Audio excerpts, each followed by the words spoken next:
Hello dear students, welcome to our channel. This is Srishti Agarwal. तो मैं आप सभी स्टूडेंट्स के लिए लेकर आई हूँ यहाँ पर कक्षा 8 के विषय हिंदी का अर्धवार्षिक परीक्षा प्रश्न पत्र, जिसे करने के बाद में आपको एग्जाम में आउट ऑफ फुल मार्क्स आने वाले हैं। सभी इंपॉर्टेंट क्वेश्चन हम देखने वाले हैं और आपको इसी पार्ट में लर्न कर लेना है। चाहे आपको वीडियो एक बार रिपीट करना पड़े, 2 बार रिपीट करना पड़े, आप कर लीजिए। पर इस वीडियो में जितने भी क्वेश्चन मैं बता रही हूँ इन्हें तुरंत लर्न कर लेना, ताकि आपके एग्जाम्स में आउट ऑफ फुल मार्क्स आ सकें।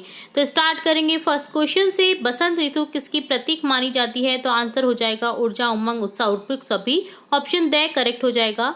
आज का युग क्या कहलाता है? विज्ञान का युग, क्योंकि आजकल विज्ञान का ही युग चल रहा है।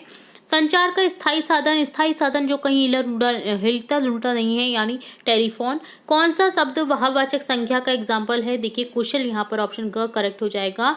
नेक्स्ट सेकंड क्वेश्चन है, रिक्त स्थानों की पूर्ति कीजिए। पक्षियों की पांखों पर क्या होता है? तिड़ता है। बुराई में रस लेना बुरी बात है। गांव गांव में कांच का प्रचार हो गया है ना, लाख छोड़ करके कांच की उसमें आ गए हैं लोग। वसंत को ऋतुराज क्यों कहा जाता है? तो आंसर हो जाएगा वसंत को ऋतुराज इसलिए कहते हैं क्योंकि इस ऋतु में ना अधिक सर्दी पड़ती है, ना अधिक गर्मी। अंग्रेजी महीने के अनुसार ये मार्च अप्रैल में होती है। इसमें वसंत पंचमी नानक त्योहार होते हैं। पीली सरसों खिलती है, पेड़ों पर नए पत्ते कोपल आती हैं, आमतौर पर बोर भी लगते हैं।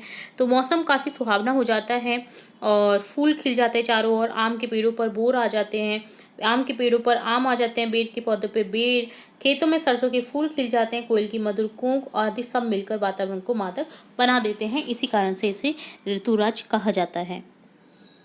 मशीनी युग में बदलू के जीवन पर क्या प्रभाव पड़ा? तो बदलू काका की तो आपने कहानी सुनी होगी। तो बदलू के जीवन पर क्या प्रभाव पड़ा है ना, वो आपको बताना है।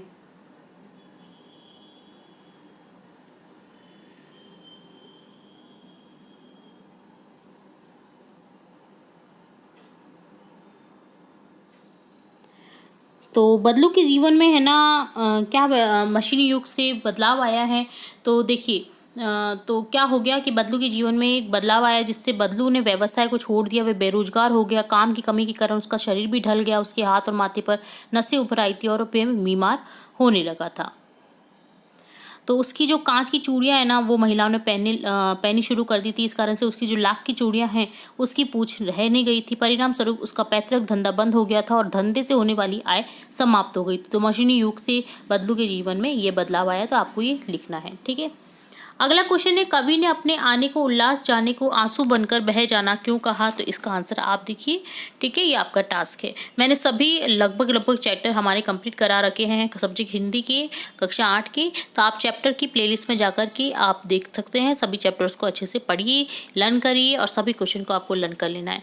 पत्र जैसा संतोष फोन या एसएमएस का संदेश नहीं दे पाता है, क्यों?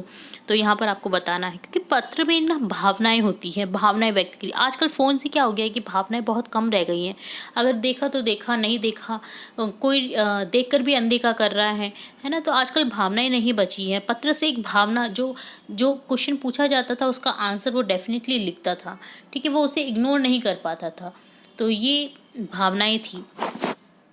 नेक्स्ट क्वेश्चन है, हमारे जीवन में डाके की भूमिका क्या है? तो आपको पता ही है डाके की भूमिका हमारे जीवन में क्या है। डाके हमारे घर में जब डाक लेकर आता है ना, सुख दुख की डाक रहती है, तो वो काफ़ी कुछ चेंज कर लेता है हमारे जीवन में। तो काफ़ी महत्व है डाकिए का। चिड़िया चोंच में तिनका दबाकर उड़ने की तैयारी में क्यों है? आंसर बताना है। कबीर के दोहों को साखी क्यों कहा जाता है? ये बताना है। कामचोर कहानी क्या संदेश देती है? ये भी बताना है। अगला क्वेश्चन है, सप्रसंग व्याख्या कीजिए। जाति न पूछो साधु की, पूछ लीजिए ज्ञान। मोल करो तलवार का, पढ़ा रहन दो म्यान।